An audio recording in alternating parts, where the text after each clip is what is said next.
రాజేశ్వరి వస్తున్నానండి. 5. రాజేశ్వరి అబ్బా వస్తున్నానండి.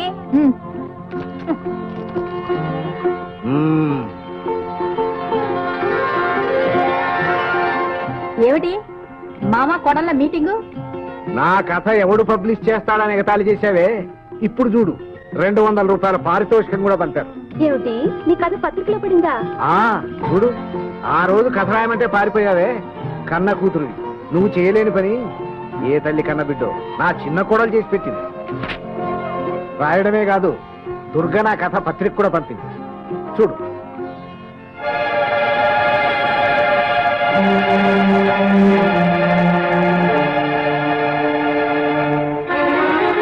ఈ పేజీలో ఉన్నది నీ కథ కాదు, 2 పేజీల అడ్వర్టైజ్మెంట్. నీ మొహం, నువ్వెప్పుడు అబద్ధాలే చెప్తావు. దుర్గా, దానికి చూపించు. నేను నీ కన్న కూతుని గనక నీ కోడలాగా అబద్ధాలు చెప్పి నిన్ను మోసం చేయలేకపోయాను. చిన్న కోడలని తెగ పొగడేసుకునేవారే, అందుకే మిమ్మల్ని ఇంత మోసం చేసింది. ఇంతదానికేనా అంత హంగామా చేసింది? పదండి అత్తయ్య, మన కాలక్షేపాన్ని కూడా పాడు చేశారు.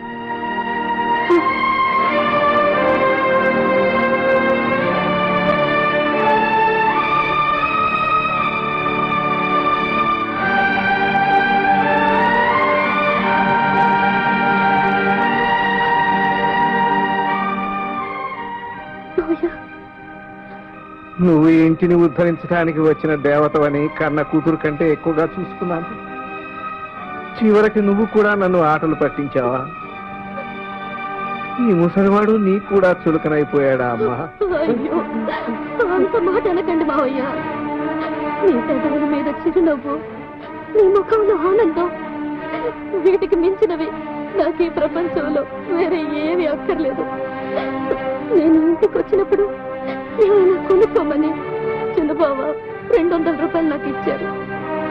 దాంతో మిమ్మల్ని సంతోష పెట్టాలని అనుకున్నానే కానీ ఆటలు పట్టించాలని కాదు నా ఉద్దేశం. అదే నా నేరం అయితే మీ ఇష్టం వచ్చిన శిక్ష నాకు విధించండి, నేను సంతోషంగా స్వీకరిస్తాను. అవునమ్మా, శిక్ష విధించాల్సిందే, విధిస్తాను. కడదాకా ఈ ముసలివాడిని కాస్త కనిపెట్టుకుని ఉండమ్మా.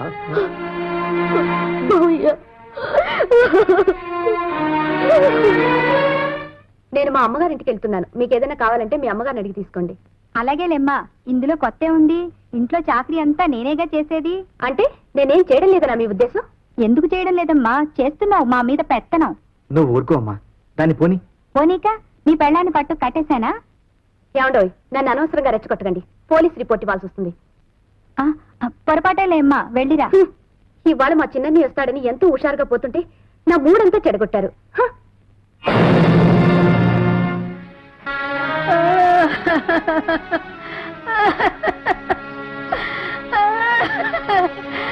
రవి, నేను ఇంట్లో ఉండలేనురా.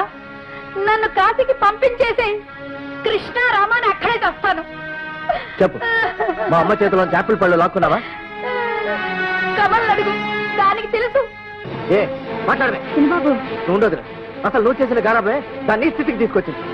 చెప్పు, అమ్మ చేతిలో యాపిల్స్ లాక్కున్నావా లేదా? లాక్కున్నాను. అయితే ఆ కాళ్ళ మీద పడి క్షమాపణ చెప్పు. క్షమాపణ చెప్పవలసినంత నేరం నేనేమి చేయలేదు. అంటే క్షమాపణ చెప్పనమాట? చెప్పను. నిన్ను ఇంకా 4 తగలని. నువ్వు అమ్మకి క్షమాపణ చెప్పి తీరాలి. పోయి ఆ కాళ్ళ మీద పడు. ముగ్గురు బిడ్డల తల్లి మీ అమ్మ ఆవిరి గారే జ్వరంతో మురుగుతున్న పసివాడి చేతిలోంచి హార్లిక్స్ నేలకేసి కొట్టింది. అదే నేరం కానప్పుడు నేను ఆవిడ చేతిలోంచి యాపిల్ లాక్కుంటే నేరం ఎలా అవుతుంది? విన్నావా దాని మాటలు? నీతో వాదన నాకు అనవసరం. ఆఖరిసారిగా చెప్తున్నాను, ఆమెకు క్షమాపణ చెప్పుకో, లేదా నన్ను కొట్టండి, చంపండి, నేను మాత్రం ఆమెకు క్షమాపణ చెప్పను. దుర్గా, నా సహనాన్ని పరీక్షిస్తున్నావు. మా అమ్మకి క్షమాపణ చెప్పావా? సరే, లేదా నిన్ను ఈ రోజు దేవుడు కూడా రక్షించలేడు. నేను క్షమాపణ చెప్పను కాక చెప్పను. చెప్పను. కట్టుకున్న భార్య మీద చేసుకుంటావా? అన్నయ్య, నాకు అడ్డు రాకు. ఈ ఇంట్లో మా అమ్మకు అవమానం జరిగింది. ఎవరైనా నాకు అడ్డు వచ్చారో చిన్న పెద్దాన్ని కూడా చూడు.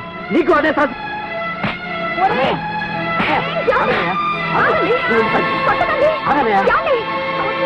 నీ పెళ్ళాన్ని నువ్వు అదుపులో పెట్టుకోలేకపోగా వాడు దాని పెళ్ళానికి బుద్ధి చెప్తూ ఉంటే వాడిని కొడతావు ఎందుకు?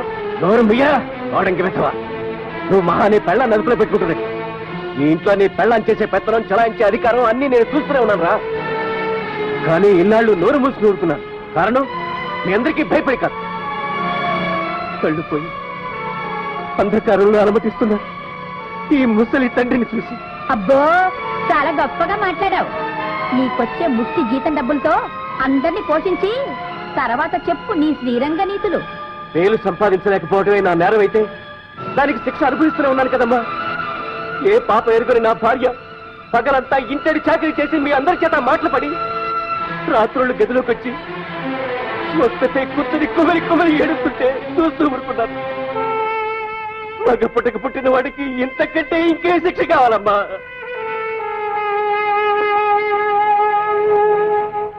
రవి, నీకిదే చెప్తున్నాను. మళ్ళీ నీ భార్య మీద చేయి చేసుకున్నావో నీ కాళ్ళు చేతులు వెనక్కొట్టి అవతల పారేస్తాను. జాగ్రత్త. ఇదిగో, నా తల్లిని ఎవరిని అవమానిస్తే నేను సహించను. అలాగే నీ తల్లిని ఎవరిని అవమానిస్తే నువ్వు సహించేవాడివా? ఏమన్నా? నీ తల్లి నా తల్లి కాదా? కాదు, అమ్మనే అడుగు ఆ మాట. నువ్వు నా తల్లి కాదా అమ్మా? కాదు, నేను నీ తల్లిని ఎలా అవుతాను? నీలాంటి వాడు నా కడుపున ఎలా పుడతాడు? నిజం చెప్పారు. అలాంటి కొడుకు నీ కడుపున ఎలా పుడతాడు? కాకి కడుపున కాకి పుడుతుంది గాని కోకిల పుడుతుందా? అలాగా? మీ కోకిలకి ఈ కాకులతో ఏం పని? ఇక నుంచి మీ పెద్ద కొడుకుతో కోడలతో నాకే సంబంధం లేదు. ఇక ముందు అతను నన్ను అమ్మ అని పిలవకూడదు. అమ్మా, ఇక పిలవలే. కన్న తల్లి ఎలా ఉంటుందో నాకు తెలియదు. నువ్వే తెలిసినప్పటి నుంచి నువ్వే నా తల్లి అనుకున్నాను. నీకెప్పుడన్నా అవసరం వస్తే నన్ను పిలువు. నిన్ను పిలవాల్సిన కర్మ ఆడికేం లేదు. మే ఇద్దరం కొడుకులు ఉన్నాం, మేము చూసుకోగలం. అమ్మా పద, పదండి పద.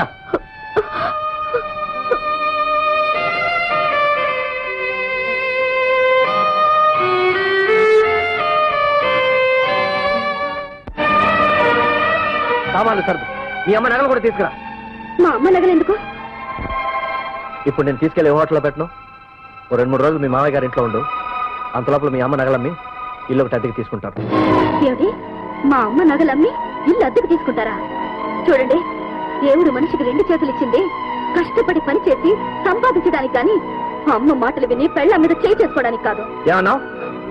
మీరు నన్ను తీసుకెళ్లాలంటే పెళ్ళాన్ని పెట్టిన అదే చేతులతో కష్టపడి సంపాదించి ఒక ఇల్లు అద్దెకు తీసుకుని అప్పుడు రండి. అంతవరకు నేను ఇంట్లోంచి బయటికి రాను. ఓకే ఓకే, నాకు చేత నేను ఎలాగో సంపాదించి ఇల్లు అద్దెకి తీసుకుంటాను. వచ్చి నేను తీసుకెళ్తాను. అప్పటి వరకు నువ్వు ఇక్కడే ఉండు.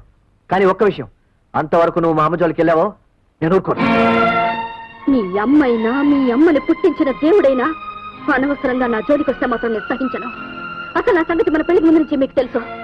ఆ చెప్పేదేమిటో మీ అమ్మకి చెప్పి వెళ్ళండి. చాలే ఆపని ఉపన్యాసం. నాకు లీవ్ దొరికితే నిన్ను తీసుకెళ్ళడానికి వస్తాను, లేకపోతే మీ మామని పంపిస్తాను. మా మావయ్య పొందులో ప్రాణం ఉండగా మళ్ళీ గడప తొక్కడు. ఏ